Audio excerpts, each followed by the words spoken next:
नमस्कार दोस्तों, आज जो बातें मैं साझा करने जा रहा हूं वह मेरी अपनी खोज नहीं है, ना ही ये किसी कल्पना का परिणाम है। ये विचार उस पुस्तक से प्रेरित हैं जिसका नाम है द 9 फ्रीडम्स, जिसे प्रस्तुत किया गया है डॉक्टर जॉर्ज किंग द्वारा।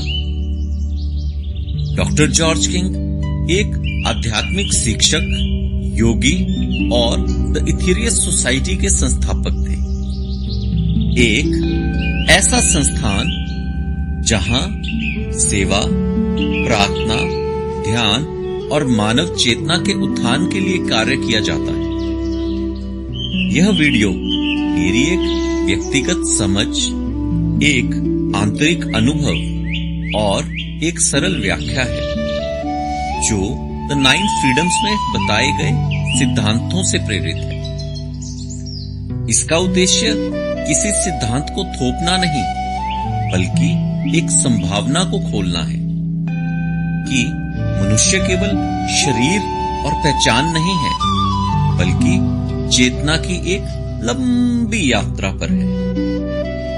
यदि यह वीडियो आपको थोड़ा सा भी शांत करे, आपको अपने भीतर देखने के लिए प्रेरित करे या जीवन को थोड़ा व्यापक दृष्टि से देखने में सहायता करे, तो इसका श्रेय उस स्रोत को जाता है जहां से ये विचार आए हैं।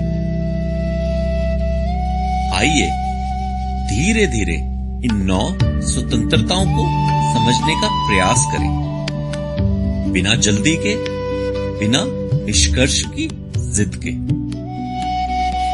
पहली स्वतंत्रता, साहस।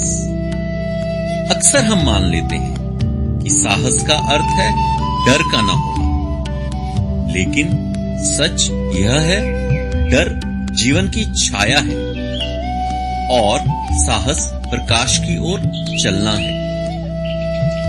साहस छाया से लड़ता नहीं, वह बस कदम आगे बढ़ाता है। साहस उस बच्चे जैसा है जो गिरते हुए चलना सीखता है। घुटने छिलते हैं, आंखों में पानी आता है, फिर भी वह उठता है क्योंकि चलना उसकी प्रकृति है। इसी तरह सत्य की ओर बढ़ना हमारी आत्मा की प्रकृति है। साहस तब जन्म लेता है जब हम अपने डर को छुपाना बंद कर देते हैं, जब हम कह पाते हैं, हाँ मैं डर रहा हूं, फिर भी मैं यहीं रहूंगा। यहीं से पहली बेड़ी टूटती है। डर अक्सर शेर जैसा लगता है, लेकिन पास जाकर देखने पर वह हमारी अपनी ही छाया निकलता है। साहस दीपक की तरह है, अंधेरे से लड़ता नहीं, बस जलता है और अंधेरा अपने आप पीछे हट जाता है। हम अपने भीतर कई दरवाजे बंद रखते हैं, यह सोचकर कि अंदर केवल दर्द होगा, पर उन दरवाजों के पीछे वही प्रकाश भी छुपा होता है जिसकी हमें तलाश है। साहस उस दरवाजे की चाबी है। साहस का अर्थ सब छोड़ देना नहीं, बल्कि खुद से भागना बंद कर देना है। जब हम अपनी सच्चाई से जीना शुरू करते हैं, वह साहस है। पहली स्वतंत्रता जीवन को आसान नहीं बनाती, लेकिन हमें जीवन के सामने खड़ा होना सिखाती है। डर वहीं रहता है, पर अब वह मालिक नहीं रहता, और यही सभी स्वतंत्रताओं की शुरुआत है। दूसरी स्वतंत्रता है प्रेम। जिस प्रेम की बात यहां हो रही है वह भावना नहीं है, वह एक स्थिति है, एक तरीका है जीवन को देखने का। प्रेम का अर्थ किसी को पकड़ना नहीं है, प्रेम का अर्थ किसी को बदलना भी नहीं है। प्रेम का अर्थ है जैसा है वैसा रहने देना। जब आप किसी के दुख को ठीक करने की कोशिश किए बिना उसके साथ बैठ पाते हैं, वह प्रेम है। प्रेम बहुत शांत होता है। वह शोर नहीं मचाता। वह ये साबित नहीं करता कि मैं सही हूं या तुम गलत हो। प्रेम बस इतना करता है कि सामने वाले को थोड़ा सुरक्षित महसूस होने लगता है। जब प्रेम भीतर उतरता है तो अहंकार अपने आप ढीला पड़ने लगता है। आप दूसरों से कम नहीं और ज्यादा भी नहीं महसूस करते। आप बस समान महसूस करते हैं। और यह समानता बहुत हल्की कर देती है। प्रेम सूर्य की तरह है। वह यह नहीं पूछता कि कौन योग्य है या कौन अयोग्य। वह बस चमकता है और जिसकी खिड़की खुली होती है वह रोशनी भीतर आ जाती है। अक्सर हम सोचते हैं कि प्रेम हमें कमजोर बना देगा, लेकिन सच उल्टा है। प्रेम वह साहस है जो हमें कठोर होने से बचा लेता है। वह हमें मनुष्य बनाए रखता है, एक कठिन दुनिया में भी। दूसरी स्वतंत्रता का अर्थ यह नहीं कि जीवन में दर्द नहीं रहेगा। इसका अर्थ है अब दर्द भी दिल को बंद नहीं कर पाएगा। आप महसूस करेंगे लेकिन टूटेंगे नहीं। जब प्रेम स्थिर हो जाता है तो आप दूसरों को बदलने से पहले खुद को समझना शुरू करते हैं और यहीं से भीतर की यात्रा वास्तव में गहरी होने लगती है। दूसरी स्वतंत्रता हमें यह सिखाती है कि जीवन को पकड़ा नहीं जाता, उसे खुले हाथों से जिया जाता है। आइए दोस्तों, तीसरी स्वतंत्रता के बारे में बात करते हैं, जो है सेवा। अक्सर हम सेवा शब्द सुनते हैं तो हमें लगता है कुछ बड़ा करना होगा, लेकिन सेवा कभी बड़ी नहीं होती। वह बस सच्ची होती है। सेवा का अर्थ किसी की मदद करना भर नहीं है। सेवा का अर्थ है अपने केंद्र से थोड़ा बाहर आना। जब सिर्फ मेरे बारे में नहीं रहता, तभी सेवा शुरू होती है। सेवा ध्यान का विस्तार है। जब आप शांत होते हैं तो स्वाभाविक रूप से आप संवेदनशील हो जाते हैं। आप देख पाते हैं कि कौन थका हुआ है, कौन अनसुना है और कौन अकेला है। और फिर आप कुछ छोटा सा करते हैं। सेवा में कोई योजना नहीं होती, वह क्षण में जन्म लेती है। एक मुस्कान, एक फोन कॉल, एक ईमानदारी से सुनना, अक्सर इतना ही काफी होता है। सेवा हमें विनम्र बनाती है और विनम्रता आत्मा की सबसे सुंदर अवस्था है। जब मैं कर रहा हूं यह भाव कम होने लगता है, तभी सेवा पवित्र हो जाती है। सेवा का रास्ता अहंकार को धीरे धीरे ढीला करता है। आप ऊपर नहीं उठते, आप फैलते हैं और फैलाव में वह अलग तरह की स्वतंत्रता होती है। सेवा आपको थकाती नहीं। अगर थकान आ रही है तो शायद सेवा में अभी भी अपेक्षा बची है। सच्ची सेवा ऊर्जा देती है क्योंकि उसमें कोई लेना नहीं होता। तीसरी स्वतंत्रता हमें यह सिखाती है कि जीवन केवल पाने का नाम नहीं है, जीवन योगदान का नाम है। और जैसे जैसे योगदान बढ़ता है, भीतर का बोझ हल्का होने लगता है।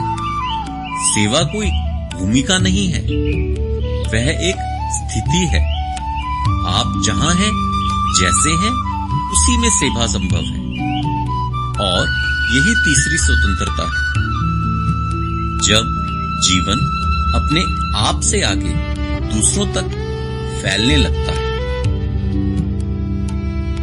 तो आइए दोस्तों, चौथी स्वतंत्रता के बारे में बात करते हैं, जो है जागृति। जागृति का अर्थ यह नहीं है कि सबको सब कुछ समझ में आ गया। जागृति का अर्थ है अब बहुत सी चीजें आपको उलझाती नहीं। पहले जीवन हर बात पर खिंचता था, हर शब्द चुभता था, हर स्थिति प्रतिक्रिया बन जाती थी। जागृति में आप थोड़े पीछे हट जाते हैं और वहीं से सब साफ दिखने लगता है। यह कोई तेज अनुभव नहीं होता, कोई रोशनी नहीं चमकती, कोई दावा नहीं बनता। यह बहुत साधारण सा होता है, जैसे मन के शोर के बीच अचानक थोड़ी जगह बन जाए। आप देख पाते हैं कि विचार आते हैं, जाते हैं, भाव उठते हैं, गिरते हैं, और पहली बार आप खुद को उनसे अलग महसूस करते हैं। यहीं से भीतर की स्वतंत्रता शुरू होती है। जागृति में आप कम प्रतिक्रिया देते हैं और ज्यादा समझते हैं। आप चीजों को अपने पक्ष में या खिलाफ नहीं देखते, आप उन्हें जैसा है वैसा देखने लगते हैं। और यही देखने की क्षमता जीवन को हल्का बना देती है। यह अवस्था आपको जीवन में अलग नहीं करती, यह आपको जीवन के और पास ले आती है। आप भागते नहीं, आप जमे रहते हैं। जागृति का मतलब यह नहीं कि दुख नहीं आएगा, मतलब यह है अब दुख आपको अंधा नहीं करेगा। आप महसूस करेंगे लेकिन हो नहीं जाएंगे। चौथी स्वतंत्रता हमें यह सिखाती है कि शांति बाहर नहीं खोजी जाती, वह तब आती है जब भीतर देखने की जगह बनती है और जब यह देखने की क्षमता थोड़ी स्थिर हो जाती है, तो जीवन पहली बार साफ साफ दिखने लगता है। अब इसी सरल, सहज, बातचीत से लगने वाली भाषा में पांचवी स्वतंत्रता प्रस्तुत है, जहां भारी शब्द नहीं, सिर्फ अनुभव की ओर इशारा है। पांचवी स्वतंत्रता व्यापक चेतना। यह कोई नई अवस्था जोड़ने जैसा नहीं होती, यह एक गलतफहमी के टूटने जैसा होता है। गलतफहमी यह कि मैं अकेला हूं। धीरे धीरे यह साफ होने लगता है कि जो कुछ आप सोचते थे वह मैं हूं, वह सब एक छोटा सा हिस्सा था। जैसे लहर को अचानक याद आ जाए कि वह समंदर से अलग नहीं है। इस अवस्था में आप किसी ऊंचाई पर नहीं पहुंचते, आप फैल जाते हैं। दूसरों का दुख अब दूर का नहीं लगता, दूसरों की खुशी अजनबी नहीं लगती। यह कोई भावुकता नहीं है, यह बहुत शांत होता है। आप ज्यादा संवेदनशील हो जाते हैं, लेकिन कम उलझते हैं, क्योंकि अब आप हर चीज को अपने खिलाफ या अपने पक्ष में लेकर नहीं देखते। व्यापक चेतना जीवन को व्यक्तिगत नहीं रहने देती। घटनाएं होती हैं, लेकिन वह आपको छोटा नहीं करती। आप समझने लगते हैं कि हर चीज किसी बड़े क्रम का हिस्सा है। यह अनुभव आपको विशेष नहीं बनाता, यह आपको विनम्र बनाता है, क्योंकि अब साफ दिखता है कि कुछ भी सिर्फ आपका नहीं है। यह अवस्था कहीं भागने की नहीं, गहरे जुड़ने की होती। आप संसार में रहते हैं, लेकिन संसार आपको पहले जैसा बांध नहीं पाता। पांचवी स्वतंत्रता हमें यह सिखाती है कि अलगाव हमारी सबसे बड़ी भूल थी, और जब यह भूल धीरे धीरे खुलती है तो जीवन अपने आप ज्यादा करुणामय हो जाता है। आइए दोस्तों, छठी स्वतंत्रता की बात करते हैं, जिसका नाम है पूर्णता। पूर्णता का अर्थ है सब कुछ पकड़ना, शेष नहीं। जैसे कोई छात्र परीक्षा पूरी कर लेता है, किताबें वही रहती है, लेकिन तनाव चला जाता है, वैसे ही जीवन की सीखें पूरी हो जाती हैं। इस अवस्था में जीवन के सवाल खत्म नहीं होते, लेकिन उनका बोझ अब नहीं रहता। आप चीजों से चिपकते नहीं, ना रिश्तों से, ना पहचान से, ना ही डर से। पूर्णता किसी उपलब्धि का नाम नहीं है, यह ढील का नाम है, जहां जीवन अब आपको धक्का नहीं देता और आप जीवन से झगड़ते नहीं। यह मृत्यु से जुड़ा विचार नहीं है, यह निर्भरता है, मुक्त होने का विचार है। आप अब जीवन से कुछ मांगते नहीं, आप जीवन के साथ सहयोग में आ जाते हैं। पूर्णता में आप संसार से भागते नहीं, आप संसार में रहते हुए हल्के हो जाते हैं। जैसे पेड़ फल पकने पर खुद गिरने देते हैं। छठी स्वतंत्रता हमें यह सिखाती है कि पकड़े रहने से थकान आती है और छोड़ देने से शांति। यह कोई अंत नहीं है, यह बस इतना है कि अब यात्रा संघर्ष नहीं रह जाती।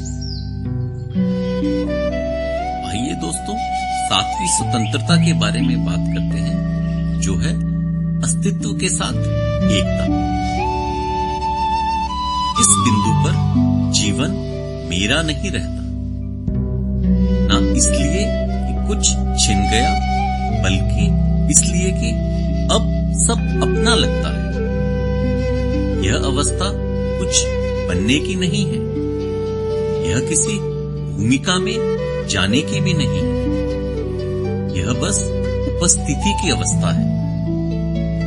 यहां व्यक्ति अपने लिए नहीं जीता और यह त्याग नहीं लगता, क्योंकि अब अलगाव का भाव ही नहीं बचता। जैसे नदी समंदर में मिलने के बाद अपने बारे में नहीं सोचती, वह बस बहाव में होती है। इस स्वतंत्रता में जीवन का केंद्र व्यक्ति नहीं रहता, जीवन जीवन के लिए जीता है। यहाँ सेवा कर्तव्य नहीं होती, यह स्वाभाविक होती है। जैसे श्वास अपने आप चलती है, यह अवस्था दूर की लग सकती है और है भी, लेकिन इसके बीज अभी से दिखने लगते हैं। जब हम अपने छोटे स्वार्थ से थोड़ा ऊपर उठते हैं, यह स्वतंत्रता हमें यह दिखाती है कि जीवन का उद्देश्य खुद को बचाना नहीं, बल्कि जीवन में संतुलन बनाना है। यह कोई ऊंचाई नहीं है, यह गहराई है, और गहराई हमेशा शांत होती है। तो आइए दोस्तों, 8वीं स्वतंत्रता की तरफ चलते हैं, जो है प्रकाश की अवस्था। यहां पहुंचना जैसे कुछ नहीं होता, यहां बस पहुंचने की चाह खत्म हो जाती है। इस अवस्था में पहचान ढीली पड़ जाती है, नाम, रूप, कहानी सब पीछे छूटने लगते हैं। यहां व्यक्ति कुछ बनने की कोशिश नहीं करता, वह होने में विश्राम करता है। जैसे दीपक अपने प्रकाश से खुद को ही नहीं देखता, वह बस रोशनी देता है। यह अवस्था शब्दों से परे है, क्योंकि यहां अनुभव इतना सूक्ष्म होता है कि भाषा भारी पड़ने लगती है। यह कोई ऊंचाई नहीं है, यह बोझ का पूरी तरह उतर जाना है। इस प्रकाश में कोई दावा नहीं होता, कोई विशेषता नहीं होती, बस स्पष्टता, शांति और सहजता। 8वीं स्वतंत्रता हमें यह याद दिलाती है कि हमारी मूल प्रकृति संघर्ष नहीं, प्रकाश है। और जब यह प्रकाश स्थिर हो जाता है तो अगली अवस्था अपने आप पास आने लगती है। तो आइए दोस्तों, अब बात करते हैं 9वीं और आखिरी स्वतंत्रता के बारे में, जो कि है पूर्ण समर्पण।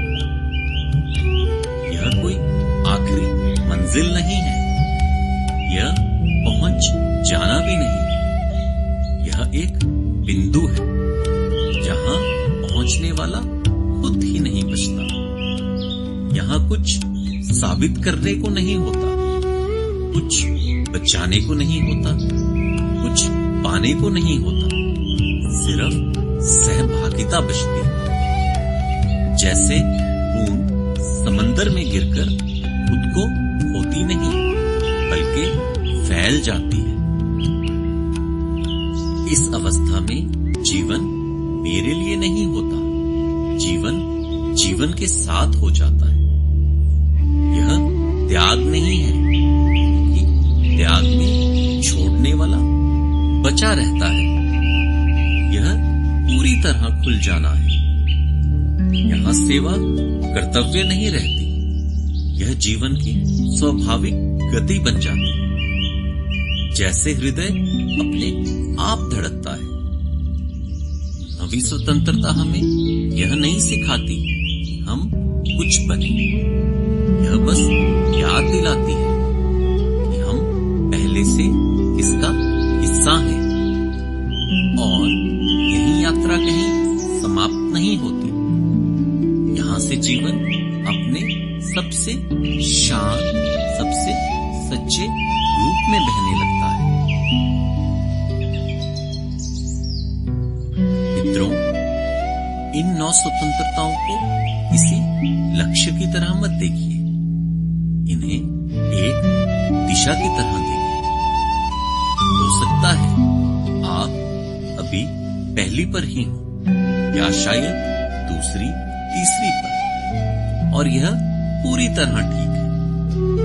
यह यात्रा तेज चलने की नहीं है, यह यात्रा ईमानदार होने की यात्रा है।